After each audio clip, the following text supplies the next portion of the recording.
Hello everyone, welcome to my eco classes. I am Divyanshu Sharma. आज की video में अपन cover करेंगे सप्लाई। इससे पहले वाली वीडियो में अपन प्रोड्यूसर इक्विलिब्रियम पूरा कवर कर चुके हैं। अगर आपको वो वीडियो देखनी हो तो आप आई कार्ड में जाके चेकआउट कर सकते हैं। तो स्टार्ट करते हैं आज की वीडियो को।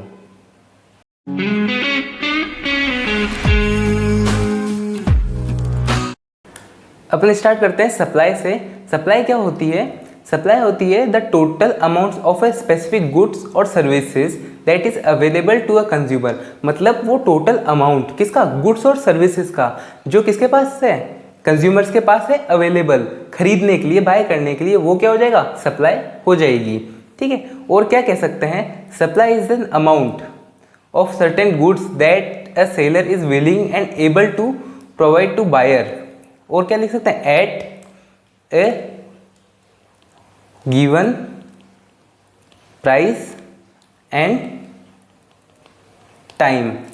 तो ये क्या कहता है? सप्लाई क्या है? एक अमाउंट है किसका? गुड्स एंड सर्विसेज का, जिसपे सेलर क्या है? सेल करना चाहता है, यानी प्रोवाइड कराना चाहता है किसको? बायर्स को। किसमें? एट ए गिवन प्राइस और एक टाइम के अंदर वो क्या हो जाएगा? सप्लाई हो जाएगा। ठीक है, समझ गए होंगे। जैसे फॉर एग्जांपल मैंगो है, ठीक है, अभी रेट चल रही है मान लो 50 रुपीज़ kg। ठीक है, तो प्रोड्यूसर सोच रहा है कि हाँ ठीक है भाव ठीक है, एक काम करो 500 kg मार्केट में डाल दो। तो ये 500 kg क्या हुई? सप्लाई हुई। ठीक है, तो इस पे क्या है? मतलब 50 रुपीज़ kg की रेट पे जो सप्लायर है वो रेडी है किसके लिए? सप्लाई कराने के लिए 500 kg ऑफ मैंगोज। तो ये क्या हो जाएगा? सप्लाई हो जाएगी। ठीक है, एक टाइम पे और एक प्राइस पे। ठीक है, समझ गए होंगे आप। अब देखते हैं सप्लाई फंक्शन क्या होता है। Supply function relationship between the supply of a commodity and the factors determining it's supply. मतलब ये क्या है? एक रिलेशनशिप है किसका? सप्लाई का। किससे? जो फैक्टर्स है जो उसको डिटरमाइन करते हैं, मतलब जिनके बदलने से सप्लाई भी चेंज होती है। तो वो क्या हो जाएगा? सप्लाई फंक्शन हो जाएगा। तो सप्लाई क्या है? Supply is a function of किसका? प्राइस का, प्राइस ऑफ रिलेटेड गुड्स का, टेक्नोलॉजी और गवर्नमेंट। गवर्नमेंट में क्या आ सकता है? सब्सिडीज और टैक्स आ सकता है। ठीक है, जो भी डिटर्मिनेंट्स है अपन उसको इसमें रख सकते हैं। मतलब सप्लाई क्या है? Function of its determinants. जैसे price, price of related good, technology, taxes, subsidies, government, ये सब क्या है? डिटर्मिनेंट्स ऑफ सप्लाई है। तो सप्लाई क्या है? फंक्शन हो गया इसका। ठीक है, नेक्स्ट देखते हैं अपन डिटर्मिनेंट्स ऑफ सप्लाई। मतलब सप्लाई के कैसे कौन कौन से डिटर्मिनेंट्स है जिससे सप्लाई इफेक्ट होता है। ठीक है, एक है प्राइस, प्राइस की वजह से। Number of sellers in the market, मतलब मार्केट में कितने सेलर्स है। ठीक है, price of resources used in producing product, मतलब प्रोड्यूस को बनाने के लिए जो रिसोर्सेज यूज हो रहे हैं उनकी प्राइस क्या है, उससे इफेक्ट होता है। ठीक है, टैक्सेस एंड सब्सिडीज जो गवर्नमेंट लिया था अपन ने पीछे वो, टेक्नोलॉजी, एक्सपेक्टेशंस। ठीक है, प्राइस ऑफ रिलेटेड प्रोडक्ट, ये क्या है? सप्लाई के डिटर्मिनेंट्स है। अब इनको वन बाय वन करके समझ लेते हैं। तो सबसे पहले क्या देखते हैं अपन? प्राइस देखते हैं। When the price of a commodity increases, the supply of the commodity increases and vice versa। मतलब ये क्या कहना चाह रहा है? अगर price of a commodity increase होगी तो उसकी वजह से क्या होगा? सप्लाई भी क्या होगी? इंक्रीज होगी। अब आप पूछोगे क्यों इंक्रीज होगी भाई? तो वो ऐसे इंक्रीज होगी जैसे फॉर एग्जांपल आप क्या हो? एक प्रोड्यूसर हो या फिर एक सेलर हो। ठीक है, आप क्या चाहोगे? प्राइस जितनी अच्छी होगी मेरे को उतना अच्छा प्रॉफिट मिलेगा। मानते हैं? तो जब प्राइस बढ़ेगी तो आप क्या सोचोगे कि यार मैं सप्लाई ज़्यादा करता हूँ, मेरा माल अच्छा बिकेगा।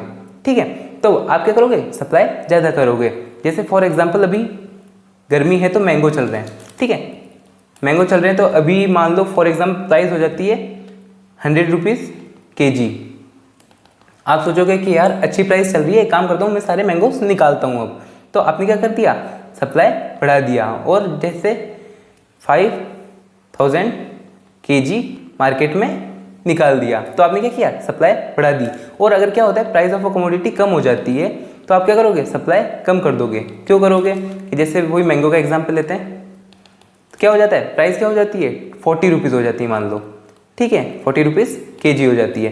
तो आप क्या बोलोगे? अरे यार प्राइस तो बहुत कम मिल रही है, कोई फ़ायदा नहीं है इसमें ज़्यादा, एक काम करता हूँ बाद में सेल करता हूँ, अभी क्वांटिटी कम कर लेता हूँ मार्केट से।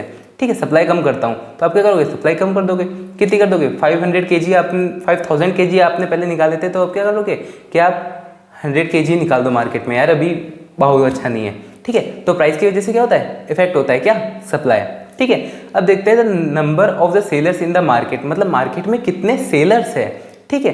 तो when the number of firms in the market increases the supply of goods also increases and vice versa. मतलब ये क्या कहना चाह रहा है, जब मार्केट में फर्म्स ज़्यादा होगी, ठीक है, तब क्या होगी, सप्लाई भी इंक्रीज हो जाएगी, ठीक है। मानते हैं फॉर एग्जांपल, जैसे मान लो कि पहले मैंगो का एक ही सप्लायर था, सारी सप्लाई वही कर रहा था, ठीक है। अब क्या हो गया, बहुत सारे सप्लायर आ गए, ठीक है, सबने मैंगो के खेत खोल लिए, ठीक है, सबके पास मैंगो आ गए, अब सब सप्लाई कर रहे हैं, तो सप्लाई क्या होगी, बढ़ जाएगी, मानते हैं। तो फर्म्स ज़्यादा हो गई तो सप्लाई बढ़ जाएगी, और मार्केट में फर्म्स कम हो गई तो क्या होगा, सप्लाई कम हो जाएगी, ठीक है। यहाँ तक कोई प्रॉब्लम है नहीं है। आगे चलते हैं, द प्राइस ऑफ रिसोर्सेज, ठीक है, use to produce the product, मतलब प्रोडक्ट को प्रोड्यूस करने में जो रिसोर्सेज यूज हो रहे हैं उस पर भी सप्लाई अफेक्ट करती है। वो कैसे करती है, देखो, when the price of inputs is low the cost of production is also low, तो उससे क्या होगी, सप्लाई ज़्यादा हो जाएगी। यहाँ पे आगे लिखना रह गया। बाकी जब क्या होगी, इनपुट कॉस्ट यानी रिसोर्सेज की कॉस्ट कम होगी तो क्या होगा, सप्लाई ज़्यादा करेगा। कैसे करेगा, तो वही मैंगो का एग्जांपल लेते हैं। तो अब क्या है, सप्लायर ए है, ठीक है, जिसने मैंगो का खेत बनाया, ठीक है, और मैंगो उगा, उसको लगे 20 रुपीज़ पर केजी मैंगो पे लगे, ठीक है, मतलब 1 kg मैंगो प्रोड्यूस करने पे उसके 20 रुपीज़ लगे, मान लिया अपन ने, ठीक है। अब जो बी वाला है उसके कितने लगे, 40 रुपीज़ लगे पर केजी, ठीक है, उसको कितने लगे, 40 रुपीज़ पर केजी लगे प्रोड्यूस करने में, प्रोडक्शन करने में, ठीक है। तो अब दोनों के उसमें क्या है, रिसोर्सेज में फ़र्क है, ठीक है। अपन ये नहीं देख रहे कि इनका प्रोडक्ट कैसा होगा, हल्का होगा, ज़्यादा होगा, दोनों का क्या है, बराबर है, ठीक है। एक को लग रहा है 20 रुपीज़, एक को लग रहा है 40 रुपीज़, ठीक है। तो जो 20 रुपीज़ वाला होगा वो ज़्यादा सप्लाई करेगा, ठीक है, और जो 40 रुपीज़ वाला है वो कम सप्लाई कर पाएगा। क्यों, क्योंकि उसके पास रिसोर्सेज कम लग रहे हैं, तो वो अपनी चीज़ों को कम रेट पे भी सेल कर देगा, ठीक है। और जिसके रिसोर्सेज ज़्यादा लग रहे हैं, 40 रुपीज़ लग रहे हैं, तो वो कम प्राइस पे सेल नहीं करेगा, ठीक है। जैसे यहाँ पे अगर 40 रुपीज़ प्राइस मिल रही थी तो ये 20 रुपीज़ वाला तो सप्लाई कर देगा, कोई दिक्कत नहीं है इसको, ठीक है।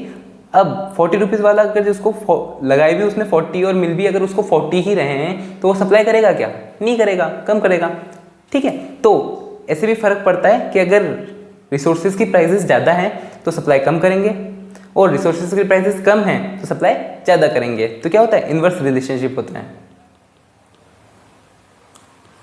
ठीक है। इसमें क्या होता है, पॉजिटिव होता है, इसमें क्या होता है, पॉजिटिव। नेक्स्ट देखते हैं, टैक्स रेट एंड सब्सिडीज।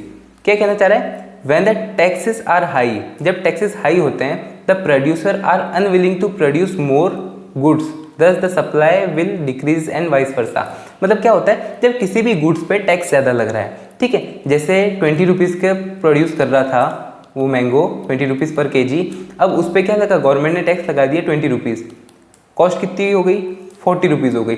तो वो प्रोड्यूस करेगा क्या उस चीज़ों को, जब मार्केट में दाम भी 40 रुपीज़ मिल रहा है, वो बना 20 रुपीज़ में रहा है, गवर्नमेंट टैक्स लगा रही है उस पर 20 रुपीज़, तो वो मार्केट में भेजेगा क्या, नहीं भेजेगा, और ख़रीदने वाला खरीदेगा क्या, नहीं खरीदेगा, ठीक है। तो इसलिए क्या होगा, जब अगर टैक्स बढ़ता है, ठीक है, टैक्स इंक्रीज होता है किसी चीज़ पे, तो क्या होती है, सप्लाई कम हो जाती है, ठीक है। और किसी चीज़ पे सब्सिडी मिल रही है तो क्या हो जाएगी, सप्लाई बढ़ जाएगी। अब आप पूछ सकते हो सब्सिडी क्या होती है, तो सब्सिडी क्या होती है, मतलब कोई भी चीज़ को खरीदने पे, जब आप कोई चीज़ खरीदते हो तो उस पर क्या करती है, गवर्नमेंट आपको पैसे देती है खरीदने के लिए, तो वो क्या होती है, सब्सिडीज होती है। जब अगर आपको कोई चीज़ खरीदने के लिए गवर्नमेंट पैसा देगी, जैसे अभी इलेक्ट्रिक व्हीकल पे क्या कर रही है, क्या दे रही है गवर्नमेंट, सब्सिडीज दे रही है, तो लोग क्या कर रहे हैं, उसको ज़्यादा बाय कर रहे हैं, ठीक है। अब क्या देखते हैं, technology. When the firm use new technology it saves inputs and also reduces the cost of production. मतलब जब कोई फर्म अच्छे टेक्नोलॉजी यूज़ करती है या फिर कोई न्यू टेक्नोलॉजी यूज़ करती है तो उसका क्या लगेगा, रिसोर्सेज भी कम लगेगा, ठीक है। और जो कॉस्ट होगी उसको प्रोड्यूस करने की वो भी क्या लगेगी, कम लगेगी। तब क्या कर पाएगी, वो ज़्यादा प्रोडक्शन कर पाएगी, और ज़्यादा प्रोडक्शन कर पाएगी तो क्या करेगी, ज़्यादा अच्छे से सेल भी करेगी और सप्लाई भी ज़्यादा करेगी, ठीक है। तो जैसे टेक्नोलॉजी इंक्रीज होगी तो क्या होगी, सप्लाई भी इंक्रीज होगी। टेक्नोलॉजी कम हो जाएगी तो सप्लाई भी कम हो जाएगी, ठीक है। इसके अंदर क्या सा रिलेशन है, पॉजिटिव, ठीक है। टैक्स के साथ कैसा है, नेगेटिव, कि टैक्स बढ़ेगा तो सप्लाई कम हो जाएगी, और सब्सिडी के साथ क्या है, सब्सिडी बढ़ेगी तो सप्लाई बढ़ जाएगी, तो इसके साथ कैसा है, पॉजिटिव, ठीक है। यहां तक समझ गए। आगे चलते हैं। अब देखते हैं अपन एक्सपेक्टेशंस ऑफ द सप्लायर, मतलब सप्लायर की एक्सपेक्टेशंस क्या है मार्केट से। अगर वो सोच रहा है मार्केट में प्राइस बढ़ेगी फ्यूचर में, ठीक है, फ्यूचर में क्या है, प्राइस बढ़ेगी किसी भी प्रोडक्ट की, जैसे मैंगो है, ठीक है, अभी प्राइस चल रही है 40 रुपीज़, फ्यूचर में बढ़ के कितनी हो जाएगी, मान लो 80 रुपीज़ हो जाएगी, ठीक है। तो जो सप्लायर है वो क्या सोचेगा, अरे यार मार्केट में तो प्राइस बढ़ने वाली है, ठीक है, मैं अभी सप्लाई करके मेरा प्रोडक्ट को क्यों सेल करूं, मैं क्या करूंगा, फ्यूचर के लिए रखता हूँ, बाद में सेल करूंगा। जैसे कोरोना के टाइम हुआ था, क्या हुआ था कि गैस सिलेंडर्स वगैरह, दवाई वगैरह सबने क्या कर ली थी, जमा कर ली थी खुद के पास, कि जब प्राइस बढ़ेगी तब बेचेंगे, ठीक है। ऐसे तो क्या होगा, अगर फ्यूचर एक्सपेक्टेशंस अच्छी है, ठीक है, पॉजिटिव है कि मार्केट में प्राइस बढ़ेगा, तो क्या होगा, सप्लाई कम हो जाएगी। और अगर क्या है, फ्यूचर एक्सपेक्टेशंस क्या है, खराब है कि फ्यूचर में प्राइस कम हो जाएगा, तो क्या हो जाएगी, सप्लाई इंक्रीज हो जाएगी। लोग सोचेंगे ना, अरे यार अभी जितना में सामान बिक रहा है वो भी नहीं बिकेगा, अभी बेच दो सारा, ठीक है, ऐसा होता है, ठीक है। इधर पढ़ लेना, व्हेन द प्रोड्यूसर और supplier expect that the price shall increases in future, they hold the goods so that they can sell them in higher price later, ठीक है, वही है। In case they expect the fall in price when the increase in the supply of goods, ठीक है, कोई दिक्कत नहीं है। आगे चलते हैं। The price of related product, मतलब रिलेटेड प्रोडक्ट से प्राइस पे क्या फर्क पड़ता है। अब कॉम्प्लीमेंट्री पे क्या होता है, कॉम्प्लीमेंट्री पे क्या होता है, when the price of the complementary good increases their supply also increases as vice versa. मतलब कॉम्प्लीमेंट्री मतलब एक गुड्स की अगर प्राइस बढ़ रही है तो सप्लाई भी बढ़ रही है, और सप्लाई बढ़ रही है तो दूसरे गुड्स की भी क्या बढ़ेगी, सप्लाई बढ़ जाएगी। और सब्स्टिट्यूट गुड्स में क्या होता है, अगर एक चीज़ की प्राइस बढ़ रही है तो दूसरी चीज़ की क्या होती है, सप्लाई बढ़ जाएगी, ठीक है, अपन जानते हैं ये, कोई दिक्कत नहीं है इसमें। आगे चलते हैं। अब अपन देखते हैं लॉ ऑफ सप्लाई क्या होती है, ठीक है। अपन ने लॉ ऑफ डिमांड भी देखा था, ठीक है, और उसमें सबसे पहली चीज अपन ने क्या देखी थी, अदर थिंग रिमेन कांस्टेंट, मतलब जो भी दूसरी चीजें हैं वो क्या रहेगी, कांस्टेंट रहेगी, वो असर नहीं करेगी, सिर्फ किसका असर होगा, प्राइस का असर होगा, ठीक है। तो लॉ ऑफ सप्लाई भी क्या कहती है, the law of supply states that other factor remains constant, ठीक है, ये क्या है, कांस्टेंट है। Price and quantity supply of a goods is directly related to each other, मतलब क्या है, प्राइस से ही सप्लाई पे फर्क पड़ेगा जो भी पड़ना है, और दूसरी चीज़ों से नहीं पड़ेगा। मतलब जो अपन ने ऊपर डिटर्मिनेंट्स देखे थे, ये सारे जो डिटर्मिनेंट्स देखे थे उसमें से number of seller in market ये नहीं पड़ेगा, इससे कोई फर्क नहीं पड़ेगा, इससे भी नहीं, टेक्नोलॉजी ये वगैरह इन सबसे कोई फर्क नहीं पड़ेगा, सिर्फ फर्क किससे पड़ेगा, प्राइस से, ठीक है, ठीक है। अदर वर्ड्स में क्या बोल सकते हैं, when the price paid by the buyers for a goods rises, then the supplier increases the supply of goods in the market। मतलब जब बायर किसी गुड के लिए अच्छी प्राइस पे करने के लिए विलिंग होगा, मतलब रेडी होगा, तब क्या करेगा, सप्लायर अपनी सप्लाई इंक्रीज कर देगा, ठीक है। और इसका ग्राफ कैसा बनेगा, पॉजिटिव बनेगा, ऐसे जैसे प्राइस इंक्रीज हो रही है सप्लाई भी क्या हो रही है, इंक्रीज हो रही है, दिख रहा है, ये ऐसे बनता है। और इसका अजम्पशंस क्या है, assumptions of the law of supply, मतलब ये ग्राफ बनने के लिए कौन कौन सी चीज़ें माननी पड़ेगी, अपने देखा अदर थिंग रिमेन्स कांस्टेंट, मतलब इसके अंदर भी वो सारे डिटर्मिनेंट्स वाले आ जाएंगे, ठीक है। देखो, there is no change in the price of a factor of production, मतलब फैक्टर ऑफ प्रोडक्शन की प्राइस में चेंज कुछ नहीं होगा, सेम है। There is a no change in the technique of production, मतलब टेक्निक में भी कोई चेंज नहीं होगा, ठीक है। There is no change in the goal of the firm, मतलब फर्म का गोल भी चेंज नहीं होगा, मतलब किसी फर्म का, ये भी एक डिटर्मिनेंट्स में आ जाता है कि मतलब अगर किसी का गोल, ठीक है, किसी फर्म का गोल क्या है कि प्रॉफिट अर्न करना, तो उसका फर्म का गोल शुरू से लास्ट तक क्या रहेगा, प्रॉफिट अर्न करना होगा।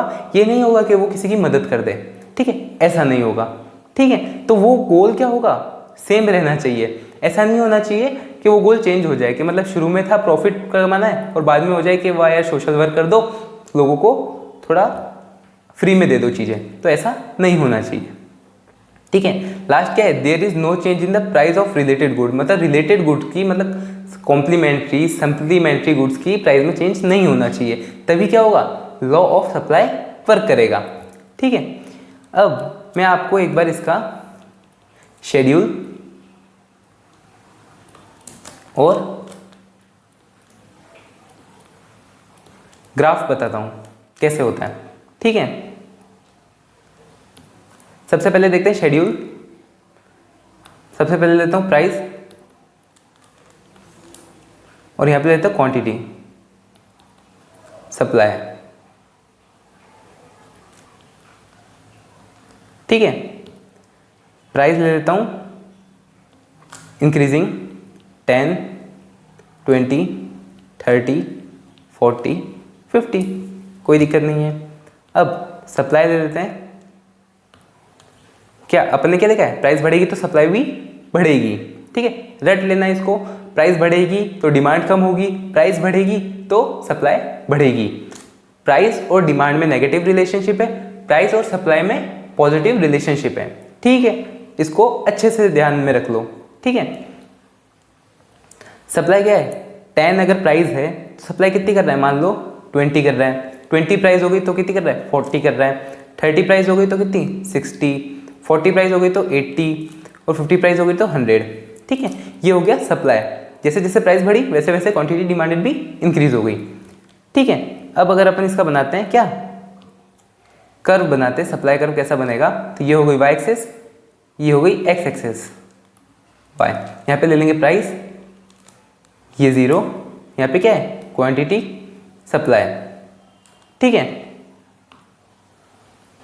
प्राइस लिख लेते हैं यहाँ पे 10, 20, 30, 40 और 50, ठीक है, कोई दिक्कत नहीं है। यहाँ पे लिख लेता हूँ 20, 40, 60, 80 और यहाँ पे 100, ठीक है। कलर चेंज करता हूँ। जब 10 रुपीज़ थे तब क्वांटिटी डिमांड कितनी थी, 20 थी। जब 20 थे तब कितनी थी, 40। जब 30 थी तब 60। जब 40 थे तब 80। जब 50 थे तब 100। और इन सारे ये जैसे ये पॉइंट आ गए, ये सारे पॉइंट है, ये पॉइंट है। अगर इन सबको अगर मिलाते हैं अपन तो ये क्या बन जाएगा, सप्लाई कर्व बन जाएगा, ठीक है। कोई दिक्कत नहीं है, यहाँ तक समझ में आ गया है। तो आज की वीडियो में अपन ने क्या देखा, सबसे पहले देखा सप्लाई, ठीक है। फिर अपन ने देखा सप्लाई फंक्शंस, फिर अपन ने देखा डिटर्मिनेंट्स ऑफ सप्लाई, फिर अपन ने देखा लॉ ऑफ सप्लाई, फिर अपन ने देखा शेड्यूल प्लस कर्व, ठीक है। ये सब अपन ने आज की वीडियो में कवर कर लिया है, ठीक है। तो वीडियो अच्छी लगी हो तो आप इसको लाइक कर दीजिए, सब्सक्राइब कर दीजिए। कोई भी क्वेश्चन हो तो कमेंट बॉक्स में पूछ सकते हैं। तो मिलते हैं नेक्स्ट वीडियो में। Thanks for watching.